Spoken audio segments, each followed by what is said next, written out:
epigraph that introduces it. Ever has it been that love knows not its own depth until the hour of separation. Khalil Gibran. This poem is called Ivor.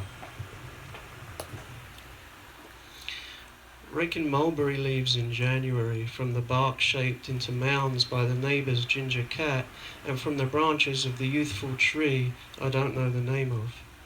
Golden brown leaves, larger than a man's hand, suspended at belly height, like soldiers slumped at a low wall in some distant war.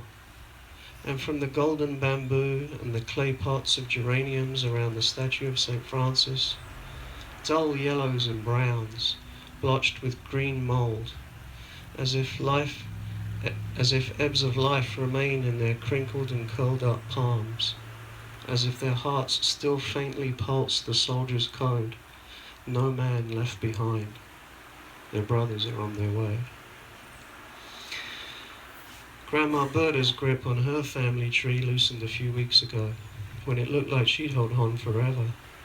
I wouldn't be in this small piece of Eden raking these brittle leaves had she not lent me 10 G's 20 years ago.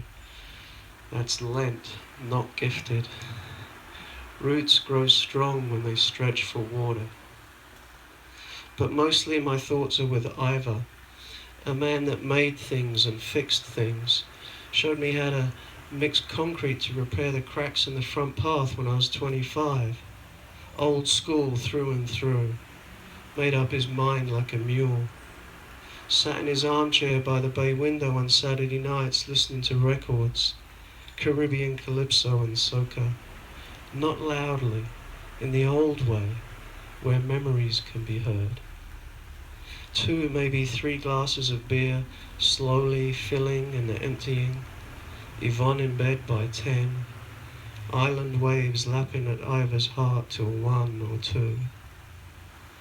At my feet, leaves the length and height of a coffin. Above, a solitary bird on a telephone wire. The mulberry bald at the crown like an old man's head. But Ivor wasn't that old when he climbed the wooden stairs, stripped and finished with his own bare hands, to wake Yvonne and say, I don't feel so good. Heart surgery he'd refused for years, and still didn't want, only 4 days away. She rubbed his chest until the ambulance arrived 6 minutes later, but Ivor's eyes had closed after 5. The lilt of those songs rising through the red brick wall between us to West London stars we could never see sometimes seemed more for us than him. I hadn't seen him in 3 years, but I cried when Mum said he was a good man. He thought clearly and said what he thought. I was in the bathroom crying at 2 a.m. His laugh came easy, a sharp-pitched giggle, tears coming in waves. Ivor's good nature sailing home. The time he lent me his Lord Kitchener album. And I'm crying now 2 weeks later, raking these golden brown leaves. Reggae ska on Saturday nights, mass and roast dinner on Sundays. He was a good man. A hummingbird appears and hovers near the mulberry, then it's gone.